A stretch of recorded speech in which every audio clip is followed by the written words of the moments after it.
Yellowstone area. And we work towards reducing the use of petroleum in the transportation sector by promoting alternative fuels and electric vehicles and related infrastructure. And so our event today is to kick off our spring sustainability series. And it's also in celebration of Drive Electric Earth Day. And Drive Electric Earth Day is a national campaign to share information about electric vehicles throughout the month of April. And our sustainability series program is a program we started in 2012 when we realized that there are many overlapping outreach events in Jackson with similarly minded organizations. And so we began to partner with Energy Conservation Works and with Integrated Solid Waste and Recycling to put on a monthly series just highlighting local sustainability efforts with the intention of providing information and resources for anyone to just add sustainability efforts to their life. So we have 3 events this spring. This is the first one focused on driving electric and our new website that we are launching.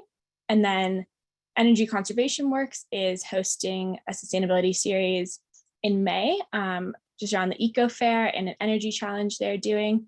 And then in June, Integrated Solid Waste and Recycling will be doing a sustainability series on a waste challenge they're doing for the month of June. So those are the 2 events we have after this one. And I just wanted to welcome you guys to the webinar today.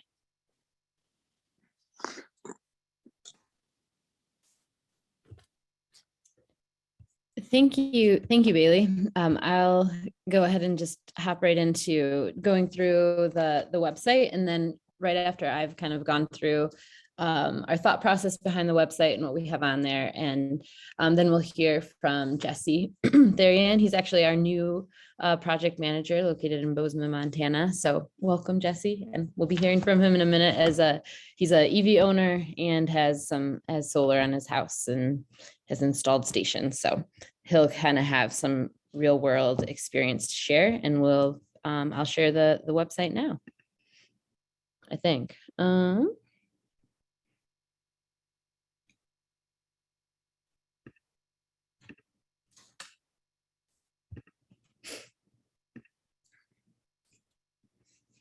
Do you see the website?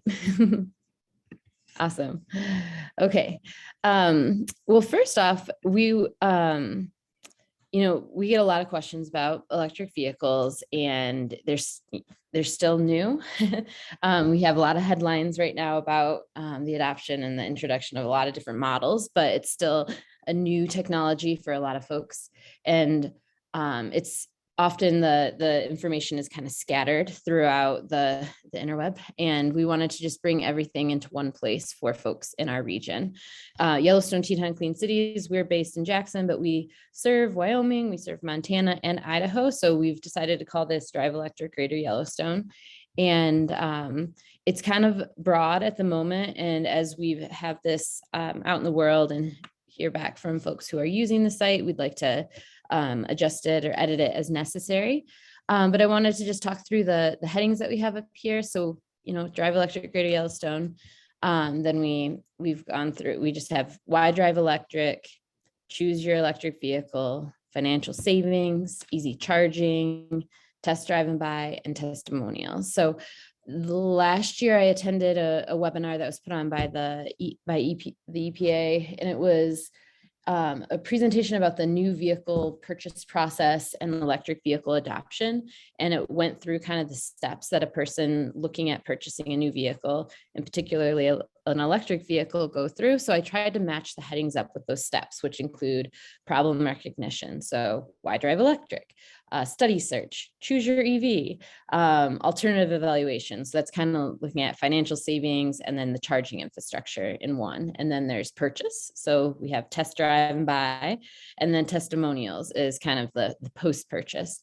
And this actually aligns pretty well with the trans theoretical model of behavior change as well, that have kind of these same similar steps that somebody goes through.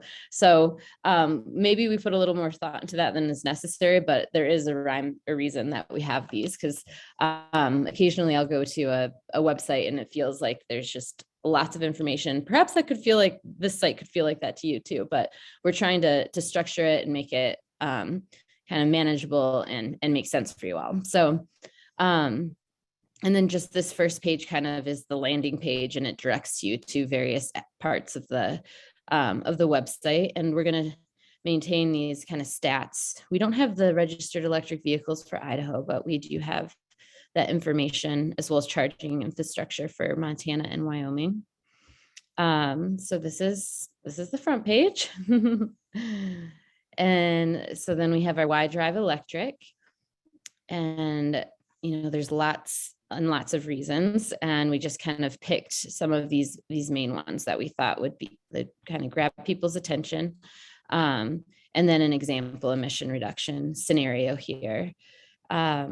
This is just looking at what the emission reduction is on Lower Valley Energy's grid mix. And I think in the future, we'd like to include some of the other utilities throughout the region in here, but we're really fortunate that the electric that we get from Lower Valley Energy is very clean. We purchase electric from Bonneville Power Administration that has a significant amount of hydro, which reduces your emissions a lot. But basically, if you choose to drive electric on Lower Valley Energy's grid mix, you'll reduce your emissions compared to a gasoline vehicle by 97%, which is great. There's another study that we reference all the time about it's from the Union of Concerned Scientists. I think their original study was back in 2012. I referenced them in probably my very first presentation about electric vehicles, but they have a beautiful map. I should probably add that in here, but it just shows that driving the average electric vehicle is responsible for fewer global warming emissions than the average new gasoline car everywhere in the US. So even on full coal, but we want to not be on full coal, but that's still the case. So that is your why drive electric. And, in the past, we've done full presentations, like kind of EV 101. That's what this kind of landing spot is. And then we have our choose your EV. And this is, we run through the basics. I've been in this so long that it doesn't even faze me that I know there's a hybrid, there's plug-in hybrid electric vehicles, there's all electric vehicles. I've driven a plug-in hybrid since 2015. And I have some of my best friends that didn't know that that's what I was driving until recently. They thought it was either just a regular gas car or an all electric. They didn't know that there was something in between. So this sort of information is still important for to have out there. And then there's a lot of different places on the internet that you can find what types of electric vehicles are currently available. And so we have 3 different options here for you. You can certainly find something elsewhere. I really like this PDF here that you can download. You just click on the link. It was put together by the Minnesota Clean Cities and the American Lung Association. And it's just a really easy way to look at kind of all the different I can't think of the right word. I guess I'm a little tired, but just like you can see here, just the different characteristics of each of the cars and really have them lined up next to one another with price and range. And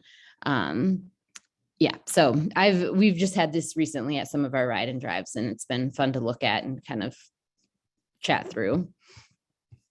And then, so we have, so these are a couple of other options here. Fueleconomy.gov I really like because it allows you to put a few different vehicles side by side, so you can really compare them that way. And they do some great calculations, so you can see what your fuel costs will be per, I think it's like 100 miles or, what you could possibly spend in a year. So that's helpful. And then this is kind of basic here, but what kind of process should you go through personally or as a household when you're thinking of considering an electric vehicle? So this is just running through that, like think of your daily driving habits. And then next step is understand where you go on the weekend and vacation. Like perhaps you can have an electric vehicle because you don't do a lot of weekend trips or like vacation driving. You usually fly. So an electric vehicle could potentially fulfill all of your daily driving needs. And we just got this fact from the Department of Energy. Actually, I think it was a different agency within the federal government, but 52% of all daily trips are less than 3 miles. And there's another stat that I forget how many, but like nobody really drives beyond 30 miles in a day. There are definitely some exceptions, but that's kind of the average. So first think through how you drive and where you drive. Do you go to the school? Do you go to drop your kids off at school? How far away is work, errands? Like, what are all the little things that you do throughout the day? And then you can go to the alternative fuels data center and look to see where the station locations are, because perhaps the range, you don't even need to charge out throughout the day, but maybe you will. So this gives you an idea of where the stations are, especially if maybe you're, going on a weekend trip for a sports tournament or something for your kids, and you can look at where those stations are located, because at that point you would probably need to charge up on the way. And then from there, you can research your vehicle options, because if you're just going to be around town, maybe you just need a EV that goes 100 miles. But if you are going to be using it for those weekend trips, maybe you need one that goes over 250 miles. And the average is about 250 miles for new electric vehicles right now. And then understand the financials. That's our next, I think that's the next column over, but look beyond your sticker price. Total cost of ownership, fuel cost savings, maintenance savings really impact that. So that's just kind of we might change that up, but that's just like a rough look at what you can kind of go through to determine if an electric vehicle fits your needs. So on to the next one here, financial savings. So there's a lot of different ways to look at your fuel cost savings or financial savings. So first, look at fuel cost savings. So it's helpful.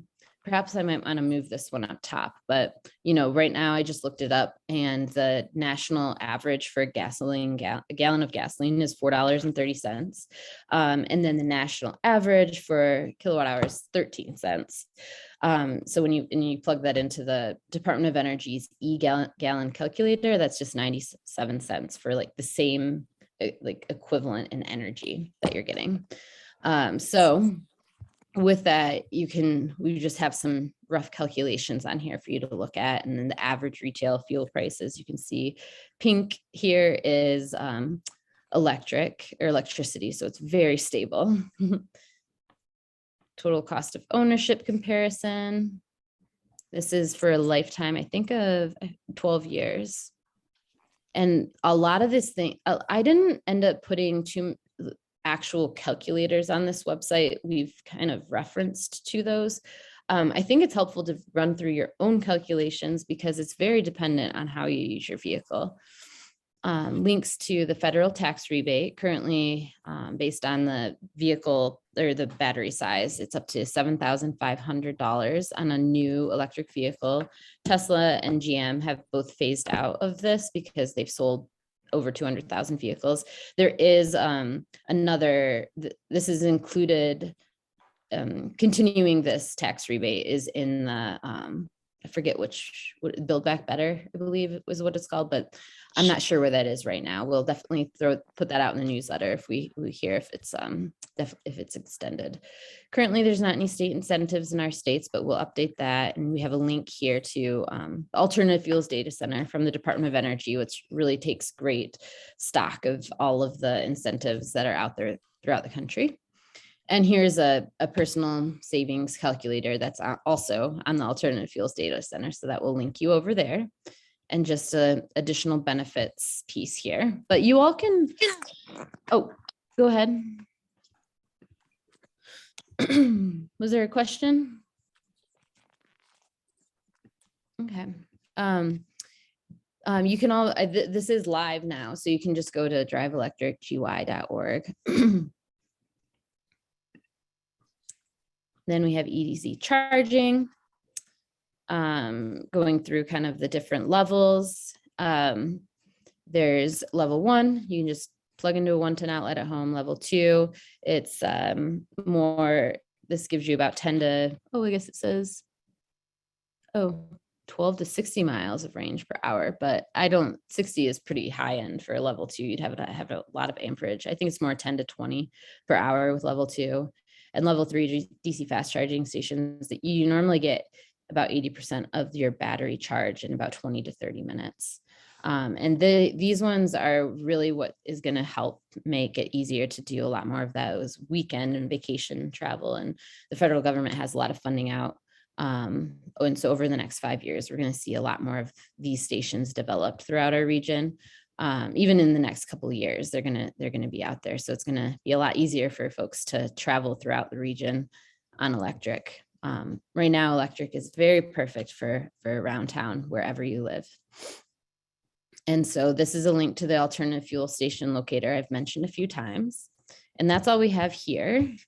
All of these we might end up putting more information on, but this is where we're at right now. So the next thing is test drive and buy. You know, it's not the easiest to find electric vehicles on the lots and at dealerships in our region. I actually think there is one at Teton Motor. I think there's a black Chevy Bolt on the lot at Teton Motors right now, in Jackson. But you know, before you buy a vehicle, generally people like to try it out. And if there's not one on the lot, it makes that kind of hard for that to help your decision-making process. So on this page, we have try it, buy it. And so try it, there's a couple different utilities in our area that are offering electric vehicle experience programs. We've partnered with Lower Valley Energy and Energy Conservation Works to offer a program here in Jackson, and utility co-op members can check it out or borrow it for 1 to 3 days. Currently we have it right now. Because of Earth Week, we've been kind of going around to different places, different businesses, and entities this week to provide ride and drive opportunities for folks. But it's really helpful to be able to try it out before you really move forward with the purchase. Even if this one's a Bolt, even if that's not the vehicle that you want to get, you'll at least have tried out the new, the electric technology. So there's offerings there. Flathead Cooperative, they have a Chevy Bolt as well as a Tesla Model Y that you could borrow. And then another way that you could try out a vehicle is if you want to rent something through Turo. So we have a link here to the Turo EV Search. And this is basically personal, like individuals who want to put their vehicles out there for people to borrow and rent and then buy it. So check out your local dealerships. Flanagan Motors up in Missoula is pretty on top of having used EVs on their lot. And I know you can purchase new ones through them as well. And I have a couple links here to other places that have a lot of used on the lot or are just used to selling electric vehicles. So local dealerships, you can do an online search. Actually, this section I think I need to work on because the links weren't working that well. So I might need to have this structured differently. So this part needs a little work. And then one thing that we want to do as well is include dealerships in the region that are well-versed in electric vehicles.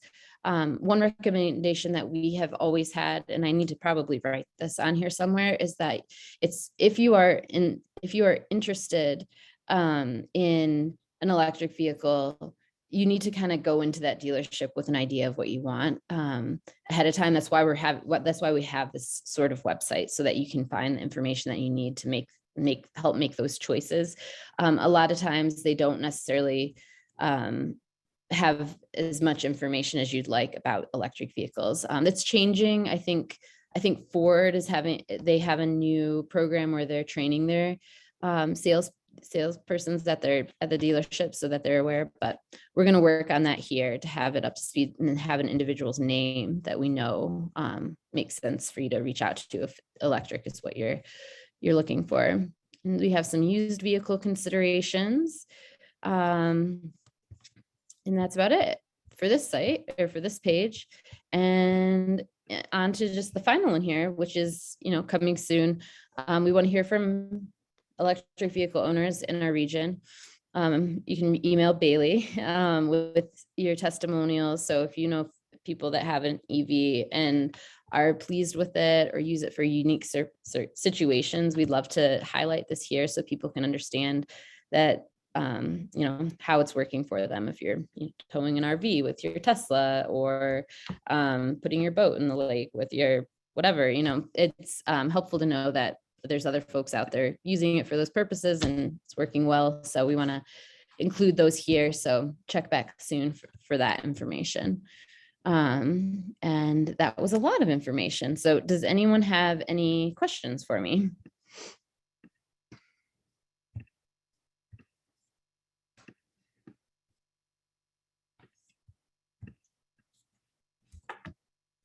Well, okay. Feel free to email myself or Bailey. Oh, what's that? I've got one question. Considering where we live in the greater Yellowstone ecosystem, how do electric vehicles perform in the snow in terms of acceleration and icy conditions and snowy conditions? Any advice on that? Well, Jesse actually is going to be chatting about using his EV throughout maybe mostly in Montana, but I haven't ever put snow tires on my vehicle. It's been totally fine. I have a Chevy Volt, so I have, and it's not full electric, but I drive around town on electric, and just around town, it's been fine without snow tires. If I was planning on traveling further, I probably would. I've heard, I was just talking to an employee at St. John's Hospital here in Jackson. He lives in Victor, Idaho. He has a Tesla Model 3, I think, but he puts snow tires on and he goes over Teton Pass every day to work, and he said it's performed great for him. So but yeah, that's what I'm aware of, but that's probably a good transition into hearing from Jesse about his experience with an EV in Montana.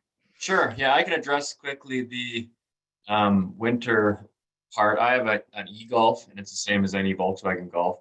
And I got rims and winter studded tires, and yeah, it performs as good or better than any front wheel drive vehicle. I think the weight probably helps, but the tires are great. The one downfall is they're so quiet normally, and when you put studded tires, it makes them 10 times louder. And part of the cool thing of having an EV is how quiet they are. But yeah, it's great. No issues at all in the snow.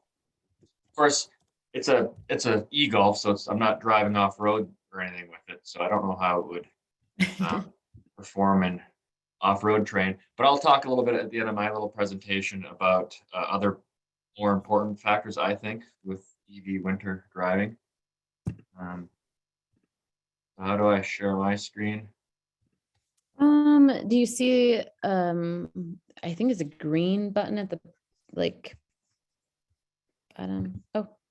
There we go. Show up? Yeah. Yep. Awesome. So I just threw this together this morning, so there may be a typo or two and things missing, but Alicia and I were talking the other day about some things, questions that come up sometimes, and one of them was installation of an EV charger, and then the winter usage. So yeah, I'll go over a little bit about my e-Golf. I've had it for 2.5, almost 3 years now, and I just finally got my solar array installed and approved and tied into the grid last month. That was a long thing. I did everything myself, so it took a little longer.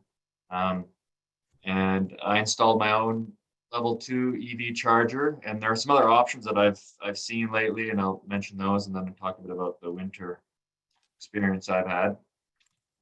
So mine's on the left there, the black e-Golf, and this is at our restaurant, Nordic Brewworks here in Bozeman. And we had a charge point charger, and I've had a lot of issues with that, but I won't get into that now. So as far as I know, these are the only two around. I bought mine in Portland. I went over there and test drove a couple, and then I had it shipped over here because they didn't sell them here, and they probably didn't sell them in Wyoming, the factory. So you had to bring them here. So it's a smaller, I guess you compare it to a Leaf. I think the Nissan Leaf has a little bit longer range, but the EPA says 83 miles. In the summer, we get 100 to 110. In the winter, we get 70. So really, I guess that's maybe an average. With our charger, it's really only a couple hours because we never deplete it to 0%, but it's about 4 hours on the level 2 charger we have from 0 to full. And if you were on a 120, it would take 20 hours, they say. And we did that for the first few months because we never depleted it fully. So just plug it in overnight and it would always top off. So there's my solar array I put on. It's east and west facing, and panels and everything are so good now that it don't have to face south anymore. I went quite a bit bigger than I needed to. I don't mind giving people free solar energy, but my plan is to maybe eventually get a second EV, change my hot water heater and furnace and stove from gas over to electric eventually. So I kind of planned to increase my power consumption by getting rid of the gas. I went with it's not really vehicle related, but I went with some newer technology using microinverters as opposed to your big one inverter that people normally have on the back of your house. Each of these panels has a small microinverter on the back, which makes it quite simple. It's a little more expensive, but Enphase is a pretty cool company, and they've got some really cool stuff coming out right now. And I checked their stock price the other day, and it went up like crazy recently. I think they're the future of inverters for solar panels. But anyway, here's my EV charger. I actually won this at a talk here in Bozeman. We drew names, and somehow I got it. And I don't think, I didn't have an EV at the time, so I don't know if it kind of encouraged me and pushed me to buy one, but they're not that expensive. Get them for $300 now, up to like 700. This is the one I have. So in quick, looking over some stuff this morning, I kind of estimated some costs of installing one. So like I said, the charger is probably on average $500. And a breaker is pretty cheap. That's what I have pictured here from my setup. The wire is the next most expensive thing because price of copper and everything keeps going up. And I think on average it's about $3 a foot for the 3 wires you need. So depending on the run, that can be a big factor. And miscellaneous parts is about $100. So I guess it's about $1,000 for everything you need to install a level 2 EV charger. You can do it for a lot less, and you can end up spending a lot more depending on what your setup's like. Labor, since I did this myself, I don't know exactly, but I would guess it's $500 to $1,000. Pretty much whatever you spend on hardware, I think you can double it, and that's your labor. So what I did on my charger here is I have a plug. You see my cursor here on the bottom right? Show up? Yeah. So I have a little welder, and I wanted a plug for my welder. So you can hardwire these, but I just had an outlet. So I plug the EV in here, the EV charger when I want it. When I want to weld, I just unplug this and I plug my welder in. So it kind of does 2 functions, serves 2 functions, and which is cool. So one thing you could do if you didn't want to run a dedicated circuit for your EV charger is using smart switches. So a lot of people have dryers, and often they're close to your garage. And so there are a few options out there for smart switches. So the top right is like a first generation. I've read some reviews and they're not great, but essentially what they do is you plug it into your dryer outlet, and then you plug your dryer outlet into the one outlet, and you plug your EV charger into the other outlet. And you dictate which is prioritized. And so if it's your EV, then if you are charging and you try and start your dryer won't start. But if the EV is not drawing any power, you can use your dryer. You can also prioritize it the other way around. And they're about $500. Not only can you use it to charge your EV from your dryer, but you can also use it if you have 2 EVs and want to charge them both from one outlet. Because you'd have to run 2 dedicated circuits if you wanted to charge 2 EVs separately. So you can do the same thing, and it would charge one. You prioritize one EV, and it would charge that one. And when it's done, it would charge the other one. Some of them are pretty smart, and it's not. I don't think Wyoming has. I doubt they have time of use rates, but I know California does. So they can be smart too, and only charge the vehicle when the power is cheaper. It's not really a thing for us, but other places it is.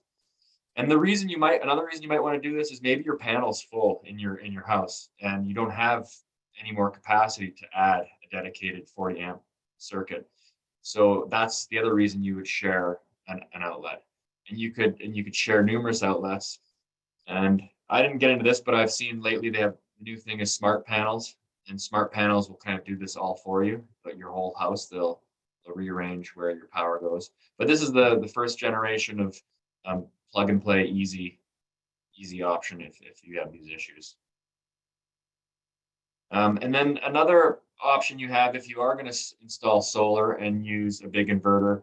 I think there are a couple options, but SolarEdge is a common inverter manufacturer, and they have direct charging right from their inverters. So if you were doing solar and you have an inverter, you could put this in your garage, and I don't think it costs any more. And you're charging right. I think you're charging directly from the DC power source from the solar panel. So there's no inverting to AC and then back to DC. It's just direct. And there are some efficiencies. I think they're negligible, but it is more efficient. And then, of course, there's no extra installation cost and not to run another circuit. So if you're planning to do solar, it's maybe worth looking into that. So my winter experience with our EV, like I mentioned earlier, our summer range is 100 to 110 miles. The winter, just from the cold, as soon as you get into a fully charged our vehicle, it says 70 to 80 range. So the colder batteries reduce the range immediately. The e-Golf has heated windshield with the little filaments in there, like your rear windows do on a lot of vehicles. The whole front has that, and they're very, very small. There's probably 100 or 200 of them. You can't see them very well, but that defrosts the windshield and it doesn't use a lot of power. So if you're just using the heated seats and the heated windshield, it doesn't really reduce range. It drops like a mile or two. And then as soon as you start blowing hot air to make hot air from batteries, it cuts it in half immediately. So if you're running all day with just the heat blowing, you don't need to, but if you were, you have half the range. So yeah, we got to kind of prioritize if you want to drive farther or stay warm and not drive as far. So that's the main thing. As soon as you turn on the heat, when you have 40-mile range, that's fine every day, but that would mean we have to charge it every day, and we don't. But in the summer, it's like maybe every 3 days we charge. And so, yeah, winter it's daily, we're charging it, and then summer it's every 3 days for what we do. And I've been looking, I had a Tesla Y rented to go up to Calgary last week, and then with all the weather and questions and cold, and I talked to the owner of it who was renting it through Turo. He advised me not to. Charging infrastructure is not great up to Calgary. So I ended up not renting it, but I was looking into the Tesla Y, and the Tesla Y and a couple others have some improvements that I haven't seen on vehicles in the past. And one of them is for winter is a heat pump. So heat pumps are quite efficient at converting electricity into heat. So the Y and a couple, I think a Kia and another one, they have a heat pump. So they're not draining the battery nearly as much to heat cabin. And so that gives you extra range. It doesn't consume it wouldn't cut your battery capacity in half like it does on my vehicle. And this is not as new, but it's not on my car, heated batteries. So by keeping the batteries warm, and if I got into my car, it wouldn't be at 70 in the winter, it would be at 100 miles because the batteries are just as warm. I don't think it draws a lot of power to keep the batteries warm, but that's a thing that most of them are doing now. And then with the Teslas, when you pull up, I've never driven a Tesla. I have a couple friends that have them, but when you pull up to a supercharger, it heats in the winter, it heats your batteries up first. So they're temperature's optimal for charging. So with the new Teslas, and maybe all of them really, as you approach, it'll heat the batteries to the optimal temperature. So when you plug in, it's charging right away and not wasting time. And I think some of the other EVs are doing that now too. Yeah, so that's all I had. I assume there may be some questions.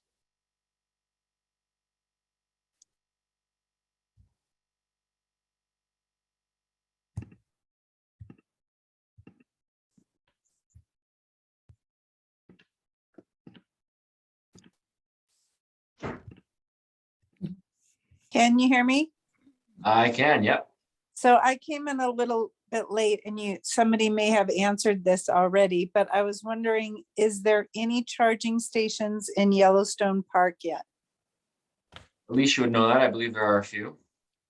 Yeah, there's several throughout the park. They are all level 2 at the moment. And then there's DC fast charging station.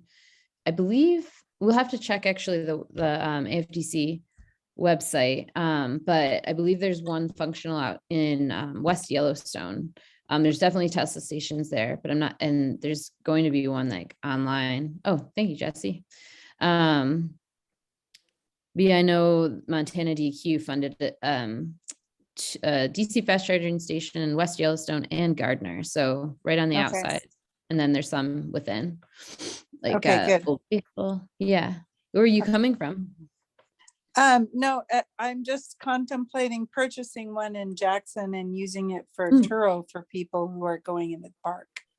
Ah, yes. Yeah, PlugShare has, I haven't used it much, but it shows you where available charging stations are. And then there's information on each of them. If you were to click at Old Faithful, it often will tell you what they are, what it costs.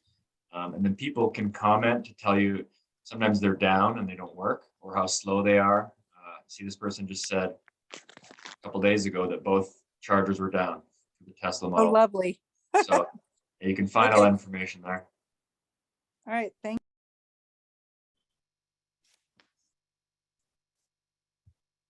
So I have a question.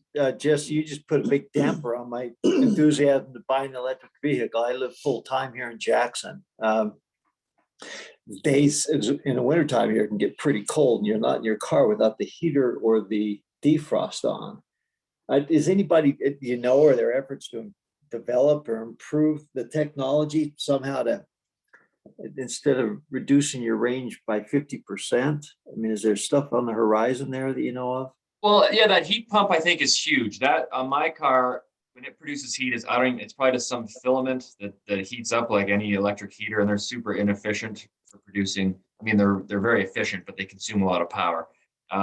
So the heat pump uses dramatically less power, and so I think they essentially have winter packages that are designed for winter climates. But I think, yeah, 50% is probably the worst you'd see in a drop of range. And with ours, I rarely need to use, I mean, we're in Bozeman, it's cold here, just like it is there. And we rarely, if ever, use the heat. Like the heated seats, it keeps you warm enough. The kids complain in the back a little bit, but they're young and they can take it. But when it's really cold, sometimes I need to blow the defrost, and it's only for 5 minutes and it clears up the windshield. It doesn't really affect it. But I would say worst case scenario, you could reduce range of 50%, but I think Teslas are down to 10%. Yeah, I'm down in Alpine, and I have both an S and a 3. And the S is old, it's a 2014. So I see degradation there, you know, when it's 30 below. I mean, I can give up 30, maybe 35% of the battery, you know, but the 3, obviously newer technology, different battery, maybe 10%. But, you know, I have no problem getting, you know, literally from, I charge at home. I mean, it's cheap, you know, it's 5 cents a kilowatt hour in Alpine. So, you know, Wyoming generally, electricity is so cheap that it ends up being, I don't know what that is, 10, 20 cents a gallon, you know, equivalent. So I can go easily to Jackson and back, but, you know, pretty much to the park and back without a charge. You know, there's so many chargers though in Jackson now. My biggest challenge is just trucks that park in the middle, take the spots, but you've got both fast chargers, then, you know, they've got them down, there's a ton downtown, as everybody knows, and there's a ton at Teton Village too. So lots of options. No reason not to have an electric car in Jackson unless you don't like to drive fast.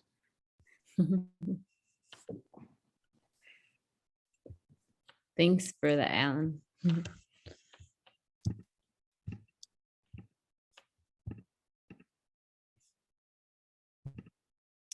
Oh, just one more. I put it in chat, but just a reminder. To me, the big secret is you can always charge at an RV park, and you know, throughout the West, there's a tons of RV parks. So you know, it's not a supercharger, but you still can get, you know, really substantial charge at an RV park. And so whatever that, you know, ends up costing you 10 or 20 bucks, but it's always a great backup just to know that any place you know, there's an RV park and you can plug in your electric car. So I always tell my friends, like, just, you know, if you're really worried about it, just plot RV parks.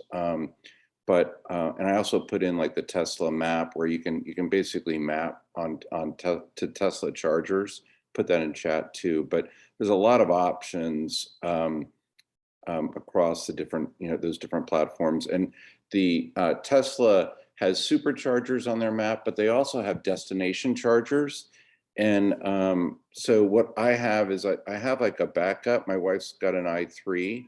And so you can basically do a converter from a Tesla charger, and not a supercharger, but any other Tesla device to your regular electric charger. So lots of options as far as charging goes. So for RV campgrounds, you have a special level 2 plug that you carry with you, a small. Yeah, exactly. Yeah. They come with the Tesla. Well, they used to come, now Tesla's charging for them, but you can basically with your they come with a special pack, and it has I forget what it's called. It's like the 4-prong plug, the 50 amp plug.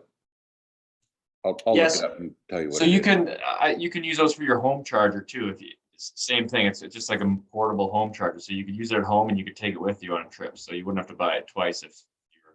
Yeah, really good point. Right. So it's a 220 kind of connection. Like I could pull my charger off the wall and I could carry it like that too, but it's a bit big and it's mounted to a wall, but it's same idea.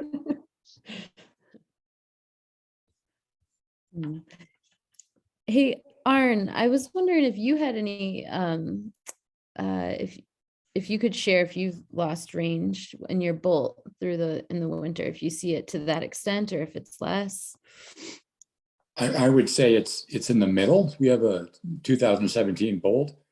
In middle kind of the discussion we've been having. I don't remember in our coldest -20, we do not have a garage, so it's outside all the time. Mm-hmm. I don't remember that we've ever been less than 120.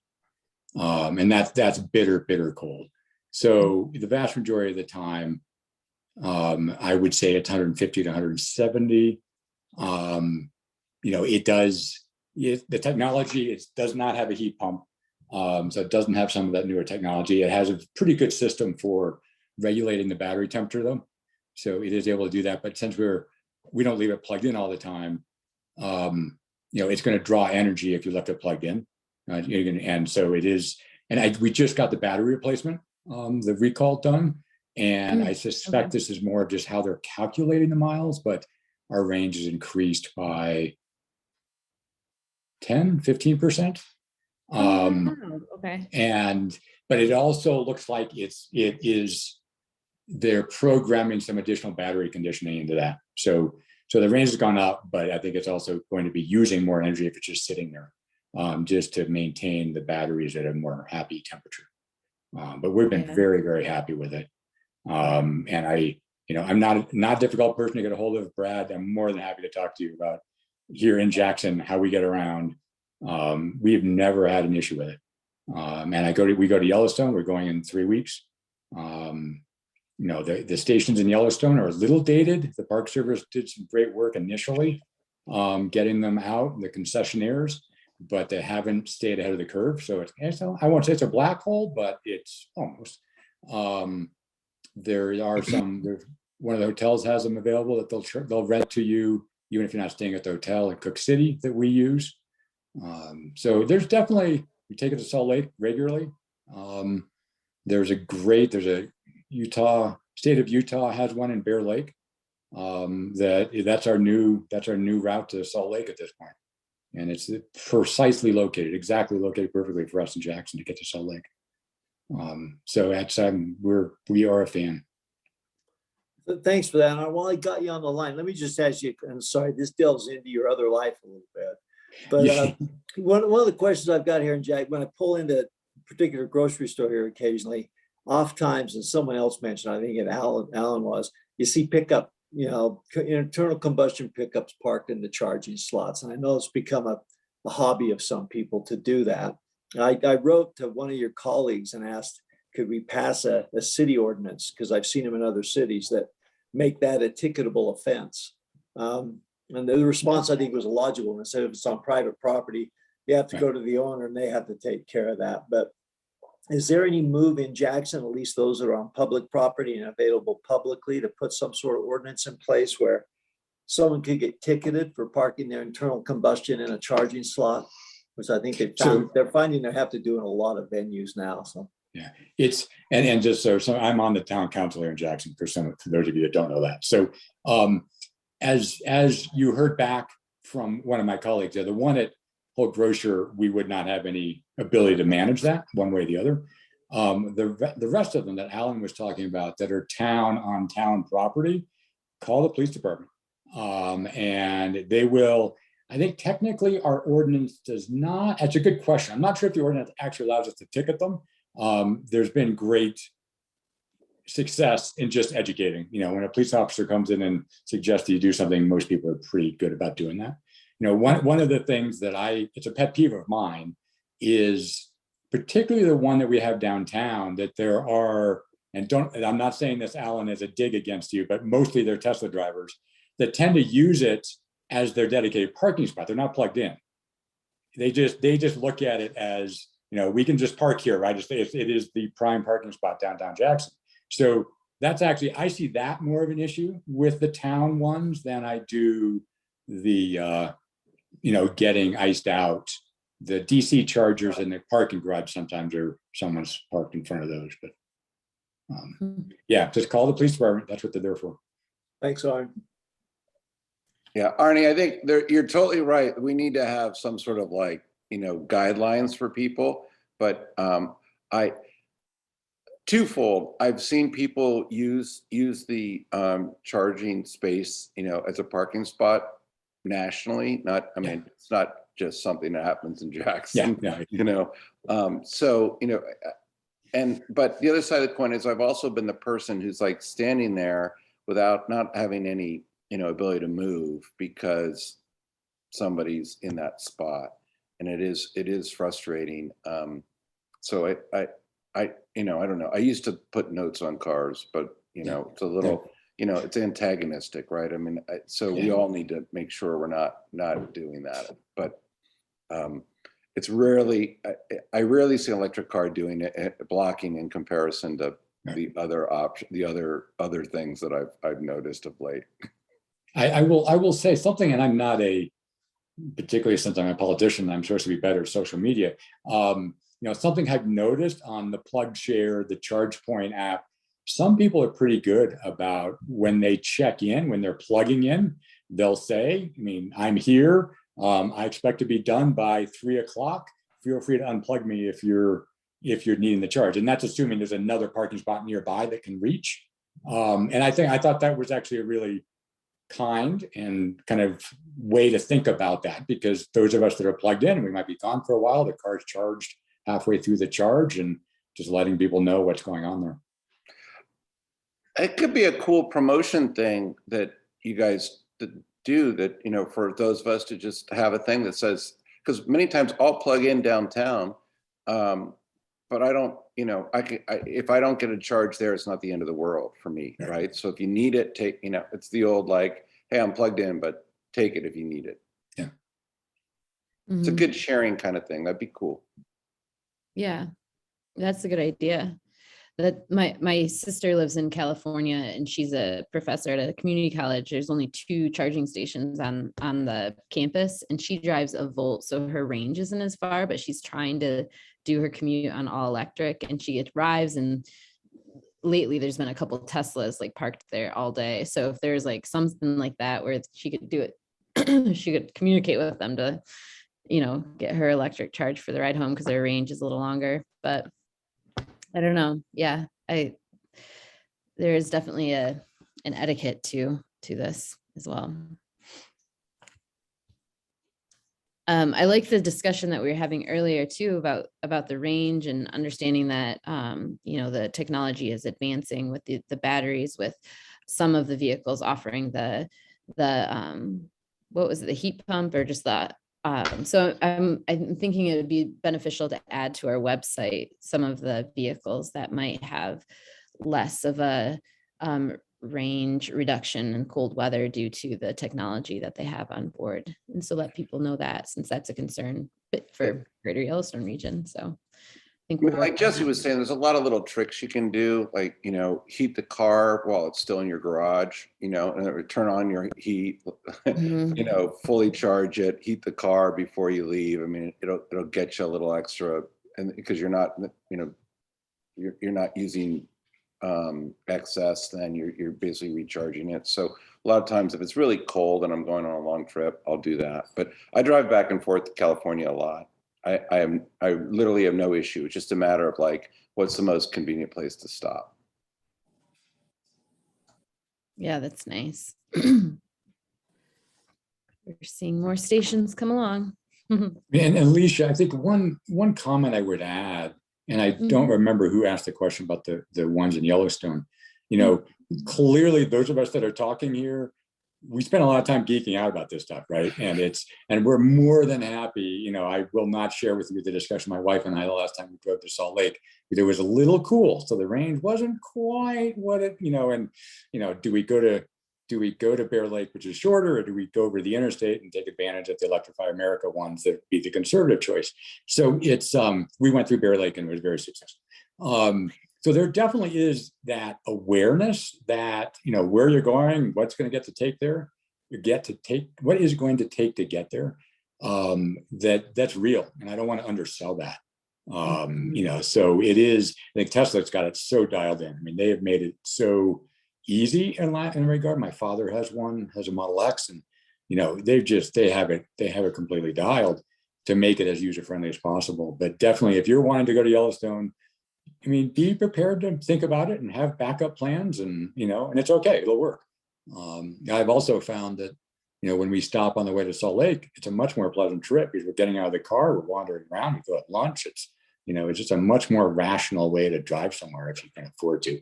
My daughter's my daughter's in college, so that may be an easier thing for me to say at this point. But and the other piece that I'd like to add is people that are thinking about it.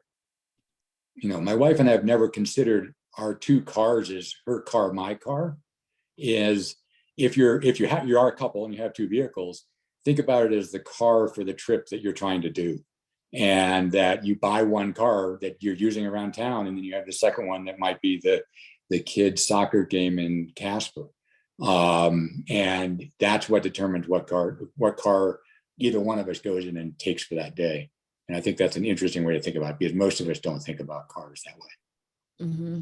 That's exactly what we do with ours. If my wife's going to work somewhere on the other side of town and she's going to be there all day, but I have to drive twice as far as her, that she'll take the truck that we have.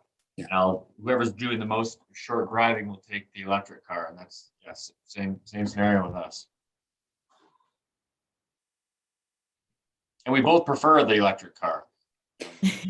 So yeah, I'm trying to lie. Like, I got a lot of driving to do. I'll probably take that. But then I like Alan's car.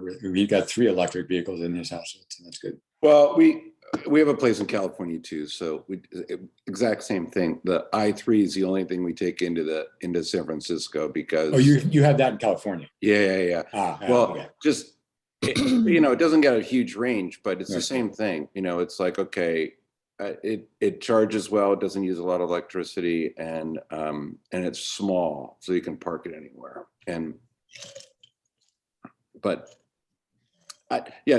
My biggest problem was that I thought the 3 was mine until my wife drove it, and then then she's wondering why we have a nice car. I'm like, well, exactly. Yeah, it does make a lot of sense if you are a 2-car household to have one be EV, and then if you do have the gasoline or ICE. But we are at about one right now. So I just wanted to say thank you to all of you who joined us today for the launch of the website. We're excited. We've been talking about doing something like this for a while. Now it's out in the wild. I like a lot of the testimonials that we heard today. So please, we'd love if you wrote something up, sent a picture, and we could add it to the website with how you're using your vehicle and like your advice to others who are looking at buying an EV. I think that's going to be really useful. And based on the discussion, I think we have a few more things that we need to edit and add to the site, but feel free to let people know to check it out and keep providing us with suggestions on ways to keep it relevant for folks in our region. So thank you for that. And then Bailey, did you have anything for sustainability series you wanted to wrap up with too, or? I guess just letting you guys know that we'll have one in May and one in June as well. I believe it's May 12th and then June 30th for energy conservation works and integrated solid waste and recycling. Great. And then Yellowstone-Teton Clean Cities, we're having our May or a stakeholder meeting on May 18th in Teton Village. It's, I think, 1 to 4. So you'll be, most of you are on our newsletter, so check there for that, but we'd love to see you. So thanks for joining, everybody. Thank you, guys. Thank you. Great program. Thanks, guys. All right. Bye.